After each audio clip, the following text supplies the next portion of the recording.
guys. I'm in the closet again, and I wanted to talk about another movie I just saw that also came out in 2008. It's I guess it's kind of a thriller type of movie, and it's called Farmhouse. I'll try not to reveal the ending in case you guys want to see it. Um, Sometimes when I'm talking about a movie, I get carried away, so I'll try not to tell the ending. Try not to spoil it. But anyway, I really did like this movie, and the ending to this movie is a trip. That's all I can say. It's a twist that nobody would ever see coming. So anyway, um, the first half of the movie, we kind of get a little bit of a backstory of the main characters. It's about a young couple. The woman name is Scarlett, and her husband name is Chad. And the movie starts out with Scarlett being a little girl, and they're at a funeral in a church because her father died, and her mom's there comforting her. And we also don't find out how and why her father died until the end too, which turns out to be a crazy trip. But while she's at the funeral, her mom walks away for a minute, and a creepy guy, well, a guy, he sounds creepy, sits behind her, and they never reveal his face, but you'll find out who he is at the end of the movie too. He's actually really important to the movie, but you don't, he's not revealed to the end. And he never shows up. Well, okay, he shows up maybe once or twice in the movie, but you never see his face. He has the same voice and everything. He's plays. You just have to see it. It's hard to explain. But anyway, so this old man, he's kind of blurry. They don't let you see his face, but you can tell that he's old because of his voice. And he sits behind her and just says, "Hi, Scarlett. Your father was a friend of mine." And it kind of ends like that. And then it cuts to her being an adult, and she's pregnant, and she's with her fiance, I think, or they're married, just married or something. And so she's pregnant, and her father, not father, her husband is at work, and she's at home in the kitchen, and she's cooking or whatever, and then out of nowhere, somebody jumps out behind her and grabs her by the neck and puts a knife to her throat. And it's like, um, basically telling her that he's a friend of Chad's, and basically telling her that Chad owes them a fuck ton of money and that he better pay up or he's gonna come back and kill her baby, and Chad. And before he leaves, he kind of like pushes her really hard up against the kitchen counter, like hitting her stomach, and she falls.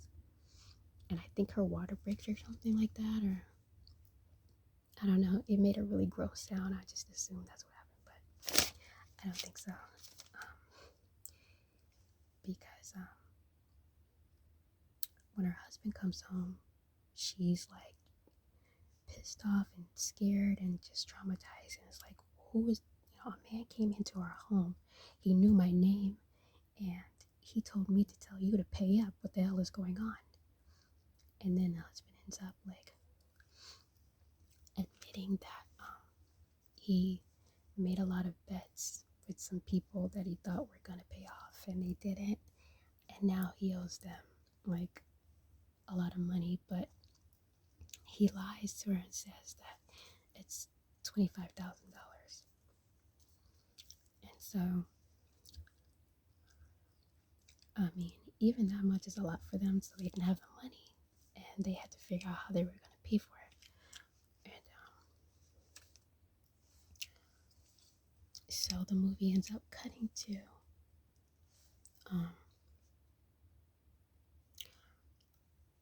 her going to the doctor, and the doctor has the exact same voice as the creepy old guy in the beginning when she was small, but we never get to see his face. And he tells her that the baby, she has the baby, and the baby ends up being born with some kind of deformity or some kind of disease or something, um, some kind of something wrong with the baby. And I'm assuming it's because of she fell on her stomach. So they ask him if their kid would ever be normal, and the doctor's like, no, I'm afraid not, and that he's going to need a lot of special attention. So we also never really get to see the baby very much either until the end. So we never really know exactly what's wrong with it. Anyway, the movie cuts to she's in a parking lot with a stroller walking to her car, and her phone rings, and it's the guy that broke in, and it's like basically telling her that where's the rest of our money? And she's like, what are you talking about? We paid you 25,000. And he's like, I know that. What about the rest? And she's like, how much more do we owe? And he's like, your husband Chad owes us 200 and something thousand dollars. And she drops like what is she had like the baby's bottle in her hand, and she drops it to the ground. And he's like basically saying, you better tell your husband to pay up, because the next time I call, it won't be so pleasant. And then he goes, oh, and by the way, don't forget your spilled milk. Because he was somewhere in the parking lot watching her.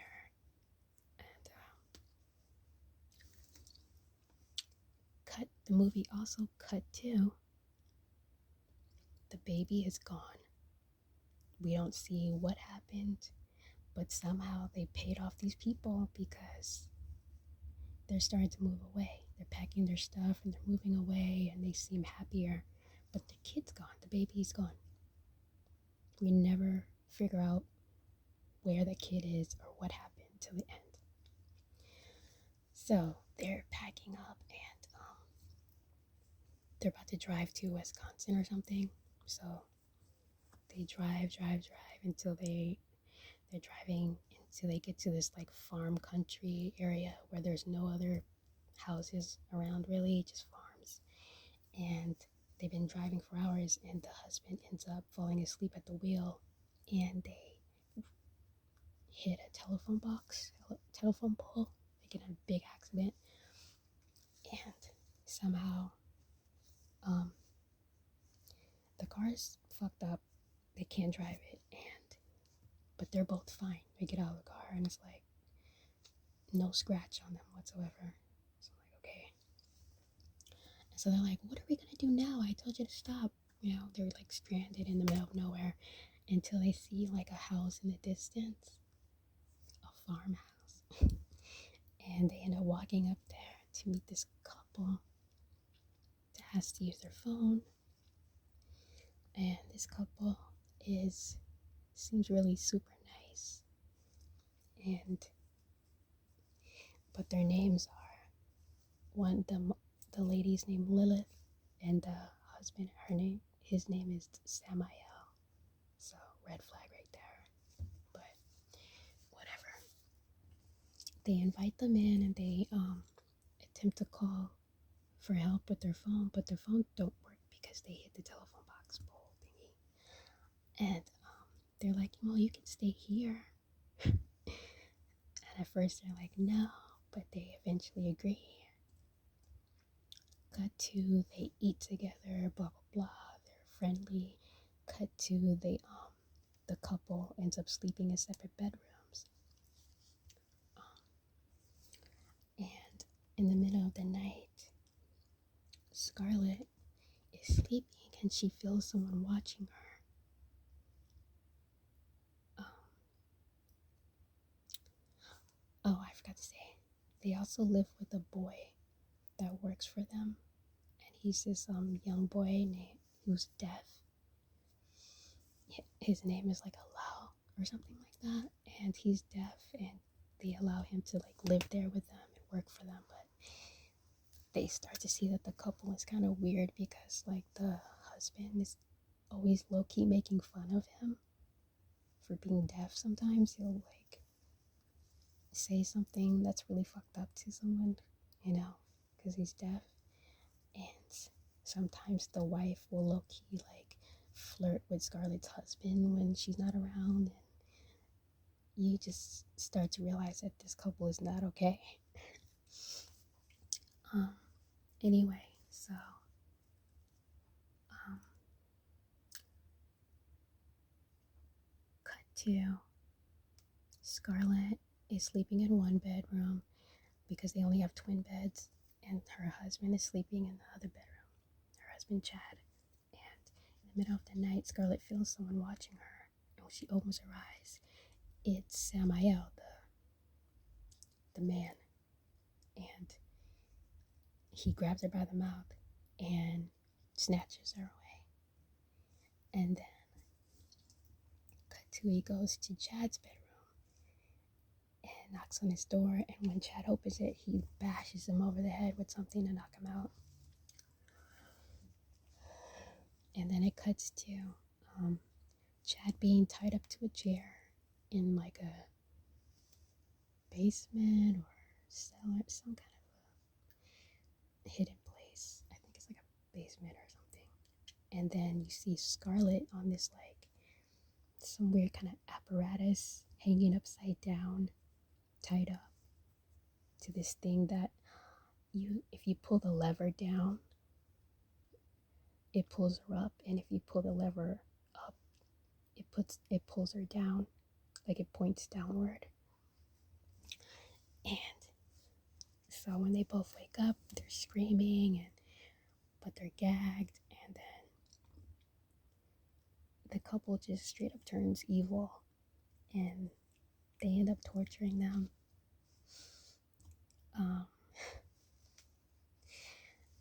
I mean, yeah, there's a lot of torture in this movie, but when you get to the end, you'll understand why.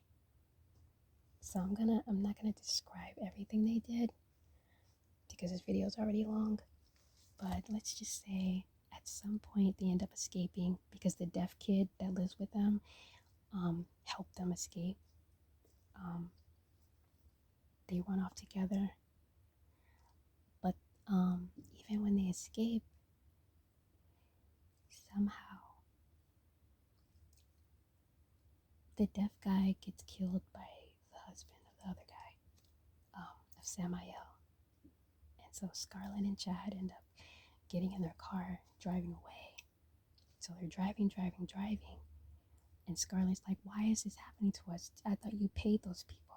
He's like, I don't know these people. I don't know what you're talking about. And they start to realize that, they've been driving for hours and it's still nighttime, and they don't understand. They feel like it should be morning, and they keep driving straight ahead. They don't make any turns, and next thing they know, they stop because they're all bruised up and cut up and hurt from being tortured, and they want to go get some help. So they think they see another house they were going to stop at. I'm like, if I was them, I wouldn't stop to no strangers ever again, but whatever. So they drive up to the house, and they find out that it's the exact same house that they came from. How did that happen? They were driving in a straight line for hours. And when they get out, the same creepy couple comes out of the house to come get them. And here's where the ending is starting, and to understand why, you gotta watch the movie. I'm gonna try to end it right here because it gets crazy at the end, and everything comes together at the end. Just watch the movie. It's a trip. If you do watch the movie, comment below. Let me know if you liked it or not. So I'm gonna leave it right here, guys, and I hope you guys check it out. I really liked it. Yeah, so thanks for listening, and I will be back as soon as I can with something else to talk about. guys. Bye.